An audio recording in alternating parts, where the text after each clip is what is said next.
से जय भीम बुलाया करो, जब मिलते लोगों से जय भीम बुलाया करो। हमें दे गए जिंदगानी एहसान चुकाया करो, जब मिलते लोगों से जय भीम बुलाया करो, जब मिलते लोगों से जय भीम बुलाया करो। हमें दे गए जिंदगानी एहसान चुकाया करो।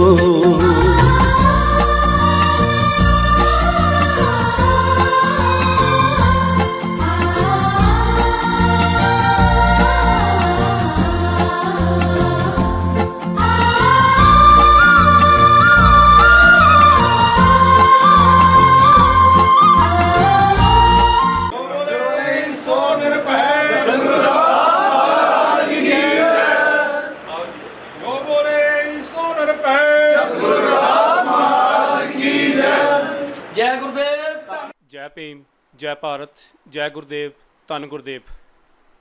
अज सारे समाज के रूबरू उस महान शख्सियत नूं करन जा रहे हैं जिस महान शख्सियत ने एक छोटे जे नगर दे विचों उठ के बहुजन समाज की उस मूवमेंट नूं लैके अगे वधे हैं, जिस बहुजन समाज के उत्ते हमेशा तो ही तशद्दद हुंदा आ रहा और हमेशा तो ही दबाया गया, लताड़िया गया, कुचलिया गया। उस समाज की मूवमेंट नूं लैके पूरे भारत वर्ष ही नहीं पूरी दुनिया दे विच अज उस मूवमेंट नूं खड़ी कीता है। जिस मूवमेंट नूं खड़ी कीता है, आप सारिਆਂ नूं पता है कि सहारनपुर दे विच किस तरीके दे नाल उत्थों दे ठाकुर लोगों ने, राजपूत लोगों ने बहुजन समाज के उत्ते अत्याचार किया, किस तरह बीबियां भैणां दे नाल बदसलूकी की और घरां नूं अग्गां लगाईयां। उस मूवमेंट नूं लैके आप जी दे सामने पेश करन जा रहे हैं क्रांति टीवी के माध्यम तो महान इंसान बहुजन समाज दी अखां दे तारे सत्कारयोग एडवोकेट चंद्र शेखर आज़ाद जी रावण, जो कि अज सारिया संगतां दे रूबरू बहुजन समाज नूं लैके मूवमेंट एक तैयार कर रहे हैं, जागृत कर रहे हैं। सो मैं आप जी के सन्मुख करन जा रहा चंद्र शेखर आज़ाद एडवोकेट जी। सब तो पहला जय भीम जी। सभी को मेरा क्रांतिकारी जय भीम। सो साथियों, चंद्र शेखर जी अज के समय में किसी भी जान पछाण के मुहताज नहीं ने। सो मैं आज़ाद साहब, सब तो पहला तो मैं आप जी दे एको ही बेनती करांगे कि आप पहला अपने पिछोकड़ बारे जरूर संगतां दे नाल विचार साझा कीजिए कि आप जी दे परिवार दे विच या आप जी दे नगर दे विच किस चीज़ तो प्रभावित होके आप बहुजन समाज की मूवमेंट नूं लैके अगे वधे हो। इस पिछोकड़ वाल पहला संगतां दे नाल अपने विचार साझे करिए जी। मैं ये जो एक कहानी है जिसके थ्रू ये सब चीज़ें, जिसके द्वारा ये सब चीज़ें चली, मेरा परिवार जो है एक गांव है छोटा सा छुटमलपुर, सहारनपुर ज़िले में, वहाँ हम लोग रहते हैं। और मेरे पिताजी जो थे वो अपनी कम्युनिटी के लिए बार बार जो इस तरह कुछ चीज़ें बताते थे मुझे, जिससे कि मुझे लगा कि कहीं ना कहीं जाति के नाम पे इस देश में शोषण होता है। और ये लगातार, क्योंकि मैं बचपन से उनके साथ रहा, मेरी पढ़ाई जो है उनके साथ हुई, वो जहाँ मैं पढ़ता था वहीं वो हमारा निवास है, तो ये सब चीज़ें मुझे वहाँ देखने को मिली। वहाँ लगातार मेरी उनसे इस विषय में बातें होती थी। लेकिन 2013 से पहले जब उनको कैंसर हुआ और वो बीमार हो गए तो मैं उनके साथ रहा, और सिर्फ हम दोनों के बीच कम्युनिटी को लेके बातें होती थी। जिस तरह का माहौल उन्होंने अपने पूरे जीवन में देखा, वो 70 साल के होके हमारे बीच से गए, उन्होंने जो बातें मुझे बताई वो सब चीज़ें मैंने फील की और मुझे महसूस हुआ कि कहीं ना कहीं इस देश में जाति के नाम पर अत्याचार होते हैं। लेकिन वो जो स्कूल था वहाँ जहाँ हम लोग पढ़ते थे, वहाँ ये सब चीज़ें हमने शुरू में नहीं देखी थी।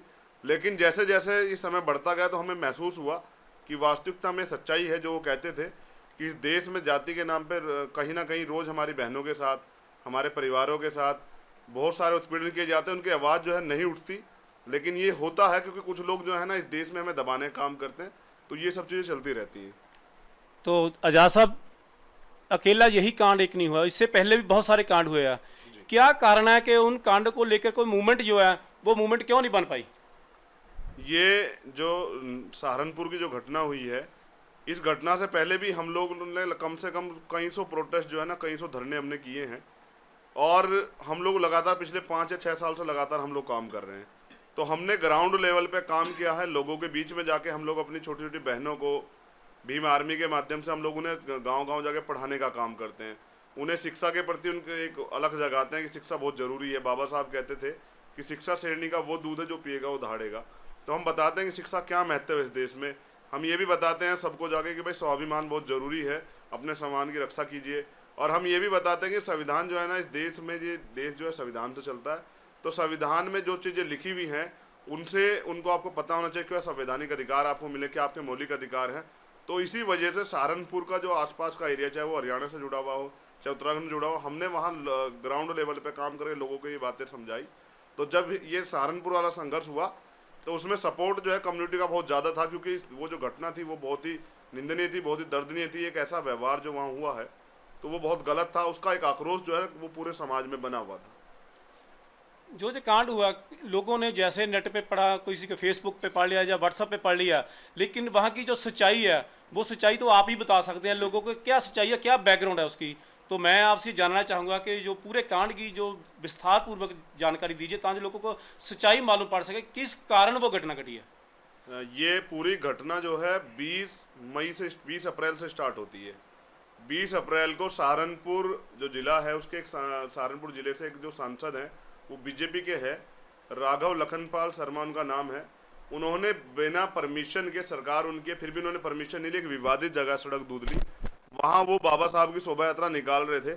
लेकिन वो शोभा यात्रा राजनीतिक शोभा यात्रा थी, क्योंकि उसमें बाबा साहब तो हमेशा से संघ के खिलाफ रहे, बाबा साहब तो भगवा आंदोलन के खिलाफ रहे, लेकिन वो जो शोभा यात्रा निकल रही थी उस शोभा यात्रा का गांव वालों को भी नहीं पता था।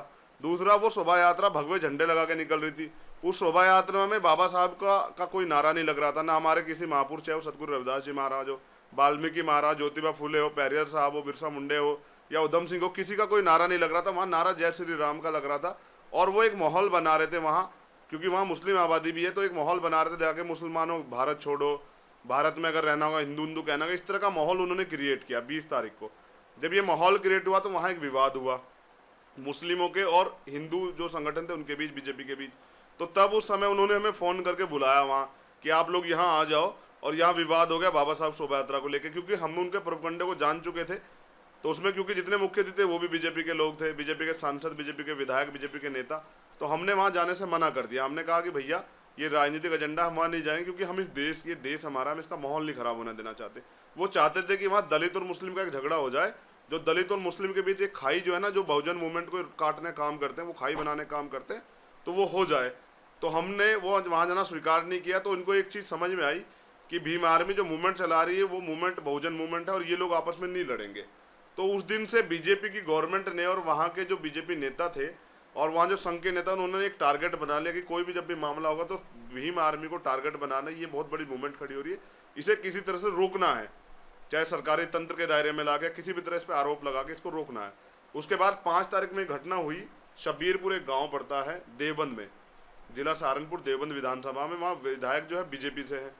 तो सिमलाना एक गाँव है, ठाकुर बाहुल्य गाँव है, उसमें कुछ दिन पहले घटना भी हुई थी कि दलित समाज की एक महिला को, उसके 2 बच्चों को जिंदा जला दिया गया था। उसमें भी हमने एक प्रोटेस्ट किया था और जिन लोगों ने अपराध किया था उन्हें सजा दिलाने का काम किया था। तो जब ये घटना हुई शब्बीरपुर में, ये जो शब्बीरपुर वाला मामला है 5 मई का, उस दिन सिमलाना में एक परमिशन ली गई थी विचार गोष्ठी की। लेकिन विचार गोष्ठी की आड़ में वो लोग जो हैं एक शोभा यात्रा निकाल रहे थे। शोभा यात्रा का एक पूरा उन्होंने एजेंडा तैयार किया था, किसी तरह से शब्बीरपुर गाँव में आज वो जो है ना 5 तारीख को एक बाउंडर करना चाहते थे, एक माहौल बनाना चाहते हैं कि इस देश में जो सरकारें आई हैं, वो बीजेपी की सरकार जो प्रदेश में लागू हुई है, वो एक माहौल बना देना चाहते हैं जो पुराने समय से चला आ रहा है कि बहुजन समाज के लोग, दलितों को अब अपनी आवाज़ उठाने का कोई हक ना हो। मनुस्मृति जो एक पहला संविधान था, वो संविधान को काट के वो लागू करना चाहते हैं। उसी का सूर्य दिवस मनाने के लिए उन्होंने प्रोग्राम किया। 5 तारीख की पूरी घटना मैं आपको बताऊं तो 5 तारीख की सुबह कुछ लोग आते हैं और वहाँ के जो प्रधान है वो दलित समाज से, उनसे कहते हैं कि यहाँ आज शोभा यात्रा निकलेगी, जो बीच में आएगा उसको गोली मार दी जाएगी। प्रधान जी जब इस चीज़ को पता लगता है प्रधान जी वहाँ के लोकल प्रशासन एसडीएम को सूचना देते हैं कि साहब इस तरह से कुछ लोग ये कर रहे हैं और ये गलत हो जाएगा। क्योंकि 1 महीना पहले जब हम अपने ही मंदिर में बाबा साहब की मूर्ति लगा रहे थे, जो इंटरनेशनल पर्सनैलिटी है जिससे देश चलता है, वो मूर्ति वहाँ लगाने नहीं दी गई थी। तो उन्होंने कहा कि जब इन पर परमिशन नहीं तो यहाँ को क्यों निकाल रहे हैं। तो जब ये बात ठाकुरों को पता लगी कि उन्होंने विरोध किया है, तो वहाँ से कम 2,500-3 हज़ार लोग जो हैं, एक वहाँ एक व्यक्ति और थे जो मुख्य अतिथि थे, उनका नाम है शेर सिंह राणा। ये जानना बहुत ज़रूरी है कि ये वही शेर सिंह राणा है जिन्होंने दलित समाज की एक नेता हुई है, सांसद हुई है फूलन देवी, जिनकी हत्या की थी, वो आज पैरोल पे बाहर हैं। उन्हें जो है वहाँ के लोकल लोगों को सपोर्ट करते हैं। आप समझ सकते हैं कि एक कातिल क्या विचारधारा वहाँ डेवलप कर रहा होगा, क्या विचारधारा की बात वो करता है। हम बाबा साहब के मानने वाले लोग हैं, हम संविधान के दायरे की बात करते हैं, एक हत्यारा क्या वहाँ बातें कर रहा होगा। तो उसने वहाँ एक इशारा किया कि जाओ और सबीरपुर को तहस नहस कर दो, सबीरपुर को दिखा दो कि ठाकुर क्या कर सकते हैं। तो 3-4 हज़ार लोग गाँव में जाते हैं और बिना किसी बात को पूछे गिने उनके हाथ में एक गुब्बारा होता है जिसमें कुछ केमिकल होता है, वो जिस जगह उस गुब्बारे को मारते हैं वहाँ से आग लग जाती है। तो उनकी पूरी तैयारी थी, क्योंकि 1 मिनट में तो ऐसा हो नहीं सकता 1 घंटे में कि गुब्बारे इतने तैयार कर ले जाएं। फिर वो प्रत्येक घर में घुसते हैं कि घर में 100 लोग घुसते हैं, हमारी बहनों के साथ गलत व्यवहार करते हैं, हमारे भाइयों को तलवारों से काटते हैं, हमारे घरों में आग लगा देते हैं। एक पूरी तरह से प्री प्लानिंग जो चीज़ें होती है ना, पूरी तैयार करके एक घर भी दलितों का नहीं छोड़ा जाता, इसमें आग नहीं लगाई जाती। हमारी बहनें जो हैं, हमारी जवान बहनें भाग के अपनी जान बचाती खेतों में, और वीडियो वहाँ के कुछ वायरल हुई हैं, कुछ लोग बहनें हमारी भाग रही, पीछे पीछे ठाकुर लोग भाग रहे हैं। वहाँ का पुलिस प्रशासन वहाँ मौजूद है, डीएम वहाँ मौजूद है, एसएसपी वहाँ मौजूद है, डीआईजी वहाँ मौजूद है, उनके सामने नंगी तलवारें लेके हमारी बहनों के पीछे भागा जा रहा है। मुझे इतना लगा वो जब सब चीज़ें मुझे पता लगी कि क्या किस तरह का माहौल बन गया है। सरकार, हम पुलिस पे भरोसा करते हैं, पुलिस वहाँ मौजूद है, उसके मौजूदगी में हो रहा तो हम सुरक्षा की भावना किससे करें। तो ये 5 तारीख की घटना हुई जिसमें 15 लोग इंजर्ड हुए, 56 लोगों की घर जो जलाए गए, 25 दुकानें हमारी जलाई गई। गलती से उनका एक लड़का जिसका नाम सुमित है, जो उस जगह से भी नहीं, उससे 20 किलोमीटर दूर एक गांव का रसूलपुर टांग का, वो वहाँ मौजूद रहता है। वो किसी घर में आग लगाने जाता है, उनके लोग वो कुंडा बंद कर देते हैं, वो उसकी दम घुटने से मौत हो जाती है। लोकल प्रशासन सरकार के दबाव में उस घटना के कि ये जो मृत्यु हुई है ये दलितों ने की है, 7 लोगों को हमारे 302 में जेल भेज देते हैं। जबकि जब पोस्टमार्टम रिपोर्ट आती है, मैं उसे पढ़ता हूँ, तो मैं डीएम से, एसएसपी से बात करता हूँ कि आपने जो रिपोर्ट लिखी है उसमें लिखा हुआ है कि पत्थर और गोली लगने से सुमित की डेथ हुई, लेकिन पोस्टमार्टम रिपोर्ट ये कह रही है कि दम घुटने से उसकी डेथ हुई है। तो हमारे लोग वहाँ नहीं थे, इतने इतने लोग गए हुए थे, तो हम दलितों ने कैसे इसको मार दिया और आपने झूठी रिपोर्ट क्यों लिखी। तो इस बात पे प्रशासन जो है ना, प्रशासन जवाब नहीं दे पाता है। तो उसके एवज में हम लोग 6 तारीख में एक धरना करते हैं संत गुरु रविदास छात्रावास सहारनपुर में। वहाँ पर हम कम से कम 6-7 हज़ार लोग इकट्ठा होते हैं और हम प्रशासन को एक ज्ञापन देते हैं जिसमें हमारा 9 सूत्रीय मांग पत्र था कि जिन लोगों ने हमारे घर जलाए उन पर कार्रवाई की जाए, जो जिन लाइसेंसों से उन्होंने फायरिंग की है, जिन हथियारों से उन्हें जब्त किया जाए। और वो 2,500-3 हज़ार लोग जो हिंदू शौर्य दिवस के नाम पे, महाराणा प्रताप के नाम पे, जिन्होंने ये अमानवीय घटना की है और पूरे 25 किलोमीटर का एक एरिया इकट्ठा करके और उस पर जाति के नाम पे पूछ के लोगों को मारा गया है, तो ऐसे लोगों के खिलाफ सख्त से सख्त कार्रवाई की जाए। और जो लोग हमारे अस्पताल में उनका इलाज करवाया जाए, जो लोग जिनके घर जल गए उनको मुआवजा दिलाया जाए। तो ये सारी डिमांड जो है ना हम लोग रखते हैं उस दिन उसमें। तो 6 तारीख को ज्ञापन हम लोग दे देते हैं, उसमें हम 24 घंटे का समय देते हैं प्रशासन को कि 24 घंटे में वो तय करके बताए कि उन्होंने किन घटनाओं पे काम कर दिया और किन पे वो कब तक काम करेंगे। तो उसके एवज में 8 तारीख को उत्तर प्रदेश के डीजीपी और उत्तर प्रदेश के प्रमुख सचिव वहाँ पहुँचते हैं। तो मुझे वहाँ उनसे मिलने नहीं दिया जाता, क्योंकि हमने एक 10 सूत्रीय ज्ञापन फिर तैयार किया था जो हम डीजीपी को देना चाहते थे और राष्ट्रपति को देना चाहते थे डीजीपी के माध्यम से। उसमें लिखा हुआ था कि जब ये अधिकारी वहाँ मौजूद थे, इनकी मौजूदगी में सब चीज़ें हो रही थी, ऐसे अधिकारी हमारी सुरक्षा कैसे कर सकते हैं। तो ये सवाल निशान सरकार के ऊपर भी था। और ये जो जब पता लग गया कि उस लड़के की डेथ जो है ना वो दम घुटने से, फिर हमारे लोगों को जेल में क्यों भेजा गया, उन पे से वो संगीन धाराएं कम क्यों नहीं की जा रही है। तो डीजीपी से मुझे मिलने दिया, फिर मैंने विरोध किया गया तो मुझे मिलाया गया, तो मैंने वो ज्ञापन उन्हें दिया, लेकिन उन्होंने कोई भी ऐसा मुझे जो है ना एक विश्वास नहीं दिलाया कि भैया हम लोग इस पर कार्रवाई करेंगे। उसके बाद 9 तारीख में पूरे दलित समाज का एक प्रोटेस्ट था और दलित समाज के लोग जब जो जगह जहाँ पे हम लोग इकट्ठा होने थे, जहाँ हमसे डीएम से हमने बात करनी थी, उस जगह को पुलिस ने छावनी बना दी गई। जो लोग हमारे बीमार में काम करें उनके घर पे जगह जगह छापे मारे गए, उनको पूरी रात परेशान किया गया।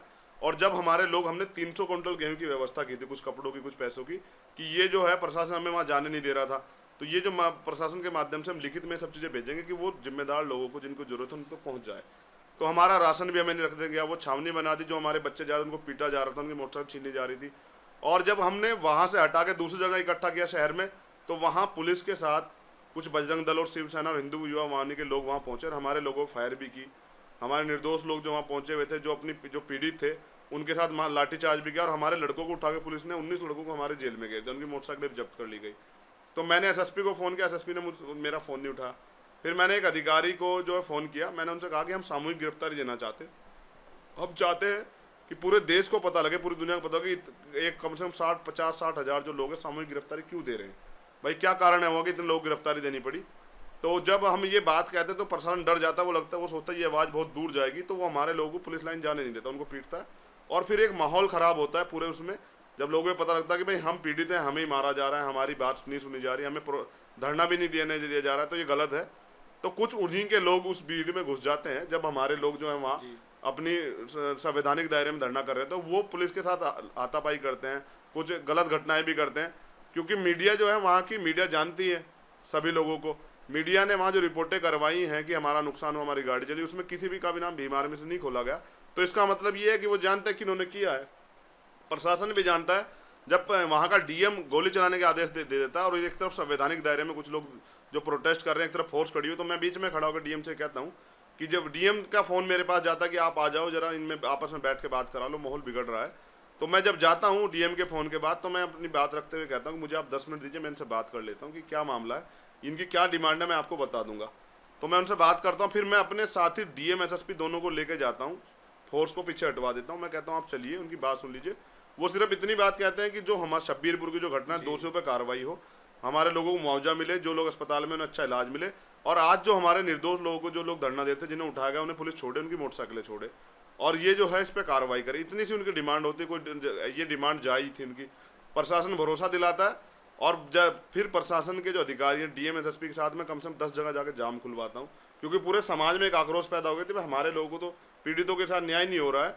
तो ये कम्युनिटी जो है, क्योंकि वो बाबा साहब के उससे या सतगुरु महाराज की विचारधारा पे चल के वो शोषण के खिलाफ संघर्ष करना चाहती है, तो वो सब लोग आक्रोशित थे। तो सबको मैंने समझा के सारे जाम खुलवा दिए। प्रशासन से बात करके मैंने 11 लोग छुड़वाए भी अपने।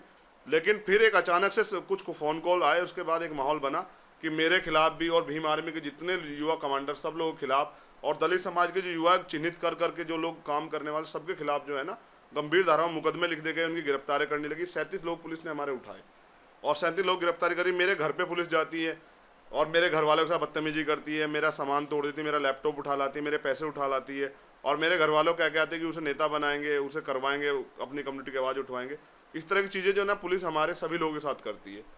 तो ये सब चीज़ें हुई 9 तारीख में, और उसके बाद जो है 10 तारीख में मीडिया ने जो सब चीज़ें की हैं, मीडिया हमारा नहीं है, ब्राह्मणवादी मीडिया है। अगर हम दलितों पे इतना अत्याचार हुआ, 5 तारीख को हमारे इतने सब चीज़ें की गई हमारे खिलाफ, हमारे घर जलाए गए, उसे एक बार नहीं दिखाता मीडिया। लेकिन अगर हम शांति रूप से प्रोटेस्ट कर रहे हैं तो हमें विलन बना देता है, हमें आतंकवादी कहते हैं लोग, हमें नक्सली कहते हैं, हमें कहते हैं कि करोड़ों के बारे नारे कर ले, फर्जी संगठन बताते हैं, और फिर 2 दिन बाद उसे खुद ही खंडन करते हैं कि नहीं नक्सली कनेक्शन नहीं है, नहीं आतंकवादी नहीं है, नहीं फर्जी संगठन नहीं है, और काम करने वाला संगठन है। तो ये जो है पुलिस जो है ना दबाव में काम कर रही है वहाँ सरकार के, और ये जो है गलत है। इस तरह से तो न्याय से भरोसा उठ जाएगा लोगों का। और कुछ अकाउंट जो है ना, हमारे अकाउंट जो मदद के लिए हमारे जो लोग मदद करना चाहते हैं, जिन्हें हमने बताया कि शब्बीरपुरी घटना में जो पीड़ित है उनके लिए मदद की बात कर, वो अकाउंट में हमारे सीज कर दिए जाते हैं, जिससे हमें लगता है कि पुलिस जो है ना हमारी कमर तोड़ना चाहती है कि किसी भी तरह से ये लोग अपने लोगों के बीच में ना जा पाएँ। तो ये जो है 9 तारीख की जो घटना है, 9 तारीख तक की सारी घटना है। और अब साथ में अकाउंट की बात कर रही है सरकार, उसके बारे में आप क्या कहना चाहोगे? 23 तारीख को बहुजन समाज पार्टी के जो राष्ट्रीय अध्यक्ष बहन जी वहाँ पहुँची हैं, और वो जैसे वहाँ से निकली हैं तो वहाँ से जो निकलने के बाद चंदपुर एक गांव पड़ता है, वहाँ जो है हमारे समाज के लोगों की गाड़ियाँ रोक के और कम से कम एक इस तरह का एक मतलब बिल्कुल तैयार किया गया हुआ एक हमला किया, जिसमें हमारा एक भाई जो है गोली मार दी गई, जो मौके पे मर गया था, और हमारे 18-19 लोग जो है गंभीर रूप से घायल है, तलवारों से हमारे लोग काटा गया। उस पर भी पुलिस ने कोई कार्रवाई नहीं की है, कोई जेन्युइन कार्रवाई जिसे कहते हैं वो भी नहीं की। हमारे लोग तड़पते रहे अस्पतालों में। जब हमारी टीम के लोग ही वहाँ पहुँचते हैं, वही लोग उन्हें अस्पतालों से अच्छे अस्पतालों में पहुँचाते हैं, क्योंकि सरकारी अस्पतालों में कितनी सुविधाएं सब लोग जानते हैं। तो ये सब चीज़ें जब होती हैं 23 तारीख में, फिर एक अफवाह चलाई जाती है कि भीम आर्मी पे तो करोड़ों रुपए का चंदा आया है, और पर्टिकुलर मेरे नाम से एक अफवाह चलती है कि 50 लाख रुपए जो दंगा कराने के मिले हैं। पहले तो वहाँ कोई दंगा नहीं हुआ, क्योंकि वो जब एक जातिगत लड़ाई थी, वो जब एक कम्युनिटी के ऊपर इस तरह का दबाव बनाती है तो उसके विरोध तो जरूर होना स्वाभाविक था। और जब हम बाबा साहब को पढ़ते, बाबा साहब कहते हैं कि संघर्ष जो है करना चाहिए शोषण के खिलाफ, तो हम तो सिर्फ संवैधानिक दायरे में सब चीज़ें कर रहे थे। तो वो एक अफवाह चली कि 50 लाख जो है मिले हैं, कुछ नेताओं से संपर्क है।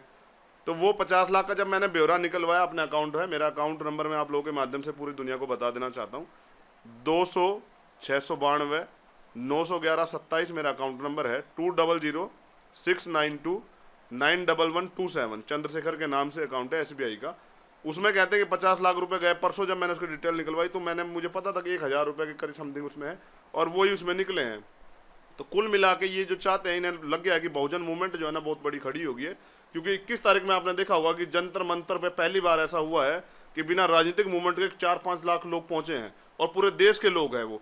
तो आज जो है संघ के लोग, बीजेपी के लोग या जितने भी ब्राह्मणवादी व्यवस्था के लोग हैं वो डर गए हैं कि इतना बड़ा मूवमेंट कैसे खड़ा हो गया है। तो वो इस तरह के आरोप लगा रहे हैं कि जो संपैथी, जो प्यार जो इस कम्युनिटी का मिल रहा है चंद्रशेखर को, वो खत्म हो जाए किसी तरह से। तो उसके लिए वो गंभीर इस तरह के आरोप लगा रहे हैं। वो आरोप निराधार है। मैं तो कहता हूं कि मैं इस पूरी घटना की जुडिशियल जांच करवानी चाहिए। पुलिस में हमें भरोसा नहीं है। हम चाहते हैं पूरी घटना की सीबीआई जांच हो, पता लगे दूध का दूध और पानी का पानी हो जाए कि किसकी गलती है। लेकिन सरकार ऐसा करेगी नहीं। सरकार ने वहां का डीएम एसएसपी बदला और सरकार कहती पुलिस की चूक है। जब पुलिस की चूक है तो ये आरोप हमारे ऊपर क्यों लगा जा रहा है? हमारे निर्दोष लोगों को जेल क्यों भेजा जा रहा है?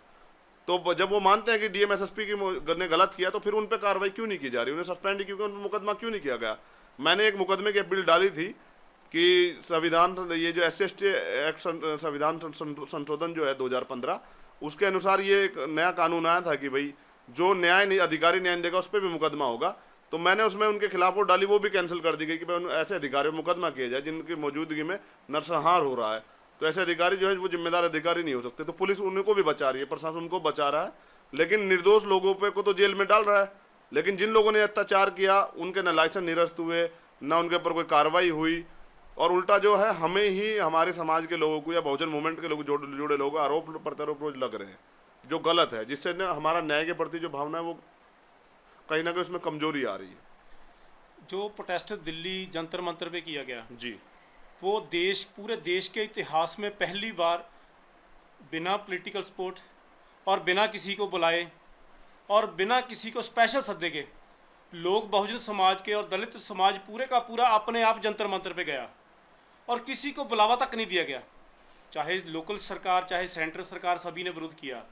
और जो बहुजन समाज की, जो जिनको बीजेपी बीएसपी बोलते हैं, यूपी में बहुत बड़ा धारा है जी, लेकिन उसकी भी बिना सपोर्ट के दलित समाज अपने आप वहाँ इकट्ठा हुआ। और उस इकट्ठ के बाद आप क्या सोचते हैं कि दलित मूवमेंट को कैसे आगे बढ़ाया जा सकता है? 21 तारीख का जो प्रोटेस्ट था वो सिर्फ सोशल मीडिया से किया गया था। सोशल मीडिया जो है, क्योंकि मीडिया बहुजन में, जो इलेक्ट्रॉनिक मीडिया है वो बहुजनों की नहीं है, वो उनकी घटनाक्रम को नहीं दिखाती, उनके साथ शोषण होता है नहीं दिखाती कि लोग जागृत ना हो जाएं। तो हमने सोशल मीडिया का सहारा लेकर 21 तारीख का प्रोटेस्ट किया, और वो प्रोटेस्ट पूरे, जैसे आपने बताया कि सब लोगों ने देखा, वो इतना बड़ा प्रोटेस्ट था। पुलिस को भी हमने जो सही नहीं बताया कितने लोग आने वाले, जबकि हमें पता था कि पूरे दुनिया के लोग वहाँ आने वाले, पूरे देश के लोग, विदेश के लोग भी वहाँ थे, विदेश की मीडिया भी वहाँ थी। तो क्योंकि बाबा साहब जो है ना, बाबा साहब ने गांधी जी से एक बात कही थी कि मिस्टर गांधी 20वीं सदी आपकी और 21वीं हमारी होगी। तो बहुजन मूवमेंट और बाबा साहब की विचारधारा जो है ना फैल रही है लगातार। तो पूरे देश के लोग जो है ना संघर्ष करना चाहते हैं, लेकिन वो चाह रहे थे कि कोई अच्छी ऐसी वो मिले या कोई ऐसी टीम मिले जो सही काम कर रही हो। तो जब भीम आर्मी ने काम किया, वो पूरे देश ने देखा, तो उन्होंने सपोर्ट किया और वो सब लोग आए भी, और उन्होंने एक विश्वास भी दिखाया भीम आर्मी और चंद्रशेखर में। तो बस मैं ये कहना चाहता हूँ आप लोगों के माध्यम से कि ये जो विश्वास उन्होंने दिखाया है कि जब तक ये लड़ाई लड़ी जाएगी बहुजन मूवमेंट की, इसे हम राजनीतिक रूप से संघर्ष को लड़ते रहेंगे। क्योंकि राजनीतिक लोग जो हैं वो कहीं ना कहीं उनकी मजबूरियाँ रहती हैं, लेकिन सामाजिक लोगों की मजबूरी नहीं होती। और साहब काशीराम हमारे आदर्श हैं, बाबा साहब हमारे आदर्श हैं, सतगुरु रविदास जी महाराज हमारे आदर्श हैं, गुरु वाल्मीकि महाराज हमारे आदर्श हैं। तो जितने भी बहुजन मूवमेंट के संत महापुरुष सब आदर्श हैं, वो समानता की बात करते हैं। हम भी ये चाहते हैं कि इस देश में सब लोग रहें, लेकिन समान रूप से, वो किसी जाति के नाम पे किसी का शोषण ना किया जाए। और जो दबे कुचले लोग हैं जिन्होंने आज तक कई हजार सालों शोषण रहा, उनको जो है उनके अधिकार दिए जाएं। जो इस देश में संपत्ति से लेकर सब चीज़ें जो है उसमें जो है उनकी भागीदारी रखी जाए। तो ये संघर्ष है और ये मूवमेंट तब तक चलती रहेगी जब तक इस देश में बहुजन समाज को शासक बनाने का जो सपना बाबा साहब का या साहब काशीराम, जब तक वो पूरा नहीं हो जाता तब तक ये चलती रहेगी। और अब मैं लास्ट में आपसे एक छोटा सा सवाल पूछना चाहूँगा कि एजिटेशन दिल्ली में हो गई जी, उसके बाद आप पिछले कुछ 2-3 दिनों से पहले पंजाब से घूमकर अब वापस आए हैं जी। तो आपने पंजाब को ही क्यों चुना और पंजाब में आपको रिस्पांस कैसा मिला और क्या महसूस हुआ कि आप पहले पंजाब ही जाना चाहते हैं? पंजाब में देखिए, मैं जो हूँ सतगुरु रविदास जी महाराज में बहुत बड़ी आस्था रखता हूँ। तो वहाँ जैसे मैं गया, बहुत सारे लोगों से मैं मिला और इतना प्यार और इतना सम्मान और इतनी सब चीज़ें वहाँ से मिली कि मुझे लगा कि क्योंकि पंजाब जो है साहब काशीराम की जन्मभूमि है। तो साहब काशीराम जैसे मूवमेंट, जिन लोगों ने मूवमेंट चलाई, बाबा साहब भी यहाँ 2 दिन रहे हैं और हमारे जो सतगुरु हुए हैं रविदास जी महाराज वो भी यहाँ रहे हैं। और यहाँ एक प्रेम है दलित समाज में, चाहे वाल्मीकि जाति के लोग हों, चाहे चमार जाति के लोग हो, या और भी शेड्यूल कास्ट की जितनी बिरादरियाँ बहुजन मूवमेंट के लोग, उनमें एक प्रेम है आपसी। तो सबसे पहले मैं साहब की धरती पे आना चाहता था, तो मैं यहीं से चाहता था कि यहीं से मूवमेंट खड़ी हो, क्योंकि हम लोग डरने वाले लोग नहीं है, क्योंकि हम समानता की लड़ाई लड़ रहे हैं। हम जो लड़ाई लड़ रहे हैं, आज़ादी की लड़ाई लड़ रहे हैं, तो हम जो हैं बाबा साहब के विचारधारा को आगे बढ़ा रहे हैं, तो हमें डरने की जरूरत नहीं है। उसमें अगर कुर्बानी भी जाती तो हम लोग तैयार है, लेकिन मूवमेंट को हम लोग रुकने नहीं देंगे। पंजाब जो है मूवमेंट का गढ़ है, यहाँ जगह जगह पे बहुत बड़े क्रांतिकारी लोग, उधम सिंह जैसे लोग पंजाब में पैदा हुए हैं। तो हम तो यहाँ, हमें भरोसा था कि यहाँ के लोगों का प्रेम मुझे मिलेगा, और वास्तविकता हमें घर जैसा प्रेम मिला और इतना सपोर्ट मिला, और एक जो ऐसा लगा कि हम जो है आज जो है पूरे देश में जो मूवमेंट खड़ी होने वाली, उसकी शुरुआत जो है पंजाब से ही होगी। बहुत बहुत धन्यवाद आपका, और आस करते हैं कि आप भीम आर्मी को लेकर बहुत बड़ी मूवमेंट जो है समाज में जागृति लाकर खड़ी करेंगे, और समाज पे जो अत्याचार होया उसकी समाप्ति का, उसका अंत भी आस करते हैं कि आप ही के हाथों होगा। तो ये आशा हम आपसे रखते हैं। और इसके विषय में बस इतना ही कहना चाहता हूँ, आज आपके माध्यम से मैं सब लोगों को बता देना चाहता हूँ कि अब दलित समाज इतना मजबूत हो चुका, बहुजन मूवमेंट जो है ना स्पेशली इतनी मजबूत हो चुकी है कि वो किसी भी हालत में शोषण नहीं सहेगी। तो जो लोग इस तरह के लोग हैं जो गंदी मानसिकता रखते हैं, इस तरह की ओछी मानसिकता, वो अपनी जो इरादों को ना ख़त्म कर लें, जो उनके मन में ऐसे विचार उन्हें ख़त्म कर ले। अब ये कम्युनिटी अत्याचार नहीं सकेगी, जो जिस भाषा में समझेगा वो उसी भाषा में उसे समझा सकते हैं हम लोग। हम संविधान को भी मानते हैं, लेकिन हम ये भी मानते हैं, बाबा साहब ये कहते हैं कि शोषण सहते सहते अगर आप मर जाते हो तो आपकी आने वाली नस्लें गुलाम होती है। मगर आप शोषण के खिलाफ संघर्ष करते हैं, मरते हो, तो आपकी आने वाली नस्लें बदला लेती है। ये जो कम्युनिटी है ये बहुत मजबूत कम्युनिटी है। इन्होंने पहले भी हिस्ट्रिया बनाई है, कोरेगांव का इतिहास भी इनसे जुड़ा हुआ है। ठीक है, बाबा साहब जैसे मिशनरी लोग भी आ रहे हैं, साहब जैसे लोग भी आ रहे हैं, उधम सिंह जैसे लोग भी आ रहे हैं। तो और ये साधु संतों की भी जन्मभूमि है पंजाब जो है, और ये मूवमेंट जो है साधु संतों से भी चलती है। तो बस मैं बता देना चाहता हूँ कि अब जो इस तरह के मानसिकता लोग अपनी विचारधारा बदल लें, क्योंकि अभी जिस देश के मूल निवासी इकट्ठा हो चुके हैं, अगर आप जिस भाषा में समझो उसी भाषा में समझाएंगे। लेकिन मैं चाहता हूँ कि अगर सामाजिक समरसता आप लोग चाहते हैं तो आप भी अपने विचारधारा बदल के हम लोगों के साथ रहिए, हमें कोई परेशानी नहीं है। लेकिन अगर आप गलत करोगे तो अब की बार बख्शिश आपकी नहीं की जाएगी, आपका इलाज किया जाएगा इस बार। अच्छा, बहुत बहुत धन्यवाद जी। जय भीम। जय भीम।